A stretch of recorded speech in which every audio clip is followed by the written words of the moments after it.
So it is Monday, and I forgot to film this while my tripod was already set up in a nicer place, so we're just working with what we got.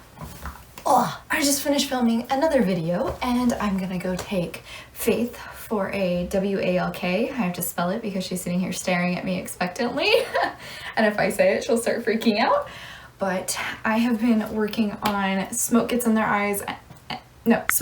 Your Eyes and Other Tales from the Crematory by Caitlin Dowdy. That's who it is. This book is nonfiction, and Caitlin Dowdy is a cremation specialist. And she wrote this story detailing all the different things she's learned from working at a crematory. I'm probably nearing the halfway point now. I'm really liking it. I really love how she highlights some of the different practices people from different cultures do when it comes to the death of a loved one. It's been really interesting in that regard. It's very interesting looking at like the history of the funeral services, how cremation became a more popular service when it came to taking care of one's loved ones. I also like her humor style. It's pretty wacky, even though this is some pretty dark stuff she's discussing. I appreciate the fact that she does so with relatively lighthearted manner.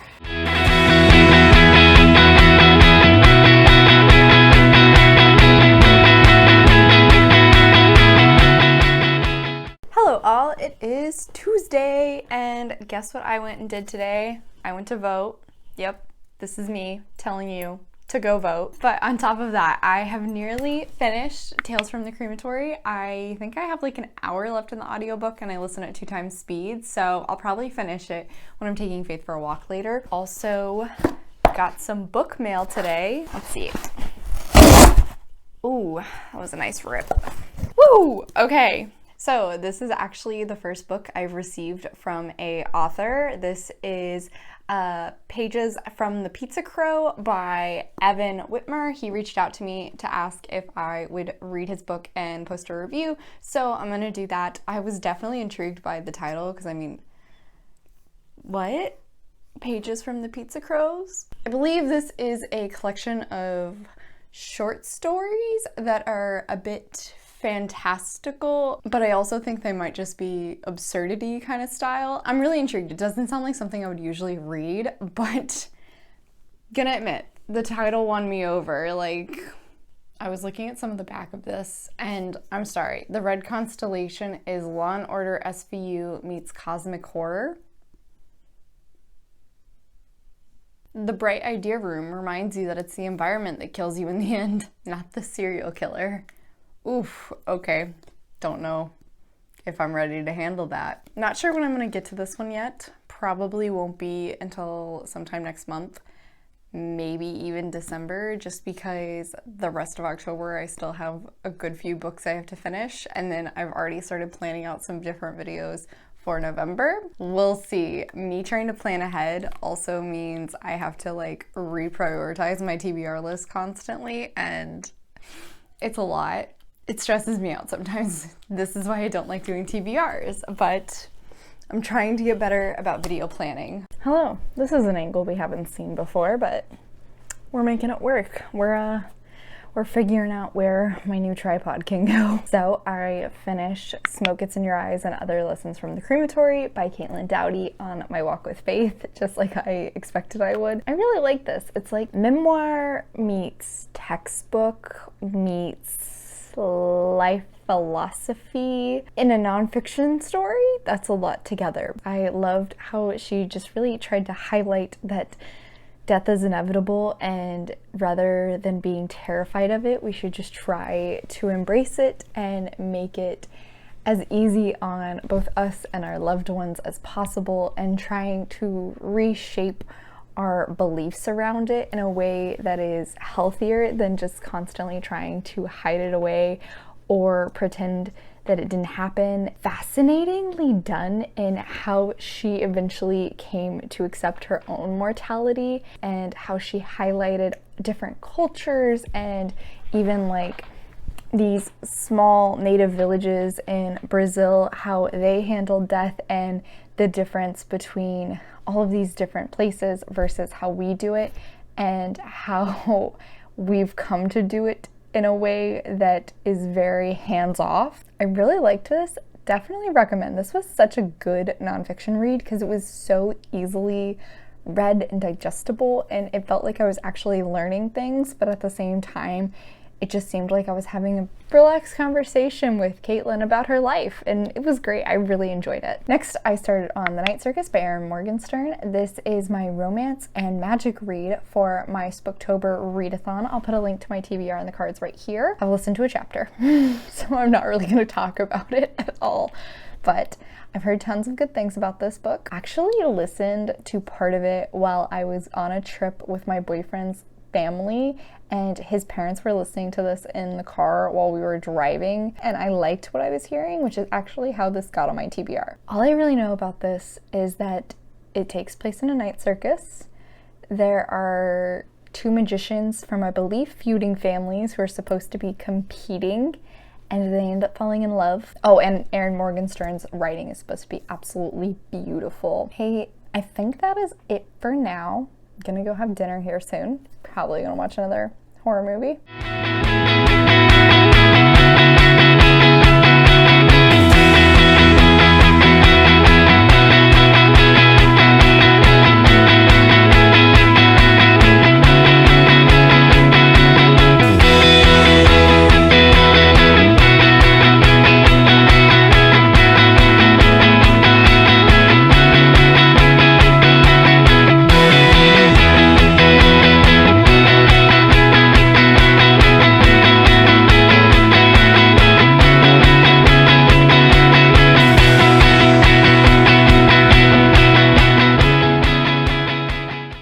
So usually I get all pretty to film, but I'm about to head over to my brother's and I'm taking off my makeup, so we're just gonna do the inverse today. So I didn't update yesterday, but it was movie night and we watched, what did we watch? We watched Paranorman, which I'd only seen like half of it before, but it was actually kind of scary, like for a kid's movie.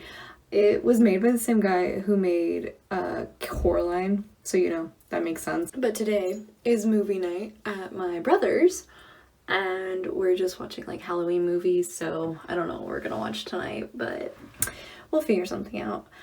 I have gotten a bit farther into The Night Circus by Erin Morgenstern, and I'm liking this. I'm intrigued by it. We kind of go through multiple different timelines. So there's the main one, which is following the magicians set in like the late 1800s, but then there's also an additional one set during the early 1900s following this little boy named Bailey. Don't really know what's up with him. He has gone to the night circus before and he's kind of obsessed with it, but that's all we really know so far. And then there's also a additional timeline that is in second person where like we are an audience member going to see the night circus, which is really weird. I've never read anything in second person before, but it kind of makes me think of those old fan fictions where it would be like this character and the reader, and it would say like your name for the name of the main person, and oh, it kind of made me cringe. I was never really into those. It was very weird to me. But our main characters are Celia, whose father is also a magician, and her mother kind of just abandoned Celia with him, and he's a dick. On the opposite side, we have Marco, who was a orphan and was basically taken in by this man we've only known as the man in the gray suit. He literally like doesn't have a name, or if he has one he doesn't use it. While Marco is awkward and isn't really raised around anyone, he's usually by himself.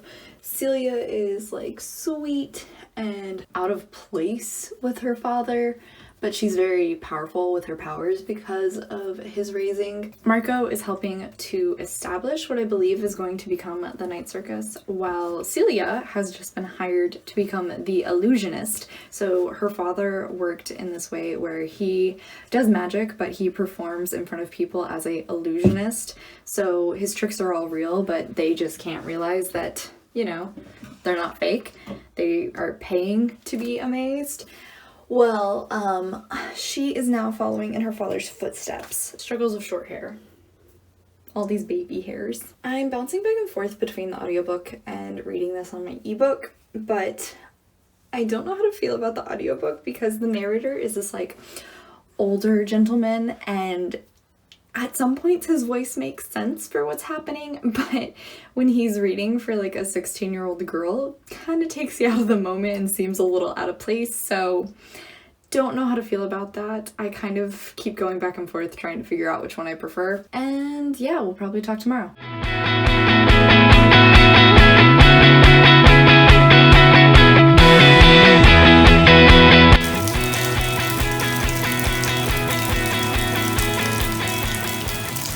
Hello all. So it is Friday and I am packing to go to my boyfriend's, but I realized I haven't updated. So here I am while I finish this up. I have gotten about the 4 hours in to the night circus, and it's hitting the point where Celia and Marco are like competing, but they're competing in terms of the circus and like different things they do to it. Still not 100% on how that's happening. I'm very intrigued by like the magic. I don't think the magic's really the focus of the story, but I want to know more background around it. However, I do have a theory for how the little boy's timeline is tied in. At one point he meets this little girl who lives in the night circus, and then like we jump about 10 years in the future for him and he hasn't seen her since, but the night circus comes back in town and he wants to go and try and find her possibly, and I think that little girl may be Marco and Celia's daughter. That's my theory. I also realized earlier that I have done a lot of B-roll of me doing yoga now, but I don't think I've actually explained. I recently decided to take up a challenge of doing 30 days of yoga. I usually do it in the mornings before work, and this is because I really need to get back in the habit of working out, but I don't feel comfortable enough to go to a gym, and I don't hold myself accountable to work out if I'm not going to a gym. So I figured if I did this, it kind of forces me to hold myself accountable, and on top of that, it's like giving me something to check off every day. Plus, it takes 21 days to build a habit, and this is 30 days, so hopefully I can like actually start making this a habit. I have been doing Yoga with Adrienne's home challenge, I believe it's what it's called, and I think I'm on day 13, 14 now. I'm almost around the halfway point, so doing pretty well. I am also a terrible liar. Last night at my brother's, we ended up watching Star Wars Rebels instead of a Halloween movie, but you know, my boy Freddie Prinze Jr. voices one of the main characters in it, and that makes me so happy. Tonight, I am going over to my boyfriend's. We are gonna go to a haunted house. So this is actually the first October I've been home for the entire month since we started dating. We've been dating for about 4 years, and we started dating like a week before I went off to college. So this is our first chance to actually go to a new haunted house every single weekend, and we have definitely been taking advantage of that. It's actually pretty cold out today, so it's gonna feel like we're actually in fall and perfect haunted house weather, but we're gonna be outside whenever we're waiting, hence the beanie and the nice puffer coat on top of a sweater already. I'm one of those people who is cold constantly. I'm a southerner. I can handle heat. I think that's about it for now. I need to get on the road. Got a 30-minute drive ahead of me. I'll talk to you later.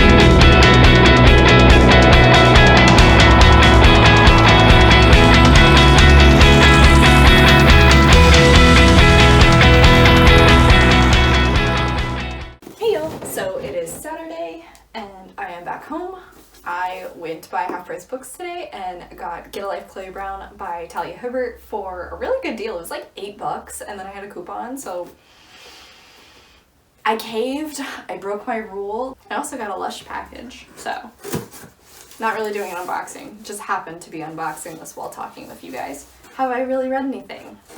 No, but I have made the decision to start up The Supernatural Enhancements by Edgar Cantero, and I haven't started this at all. I just checked it out from my library. Had a pretty busy last few days. We went to a haunted house last night. It was super fun. Got scared a good few times. Had some B-roll of that for you guys. Then this morning we went for a walk, and that was really nice. We went to just a trail where we usually would do frisbee golf, but instead we just ended up walking through the woods and kind of getting lost. I guess I can share. I got 3 zero waste shampoo bars, and then I got 2 exfoliating scrub bars. I use these for shaving, and obviously I use these to wash my hair because shampoo. I don't know if I've ever really talked about it, but I am pretty passionate about trying to be sustainable. It's pretty hard to do in a pandemic where you're not allowed to like bring your own cup to Starbucks or anything like that anymore, but I still do what I can. Are these wrapped in plastic? Yes, but I'm fairly certain this plastic is biodegradable. It's Lush, so I feel like it has to be. Also, I do know these guys, I'm pretty sure, are biodegradable as well.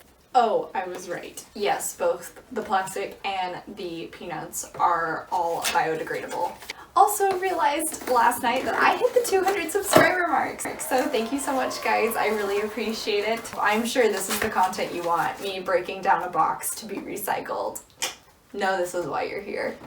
Also, because it's Halloween time, we have put Faith in her Halloween sweater, which is spooky eyes, because she gets cold sometimes when it's, you know, chilly out.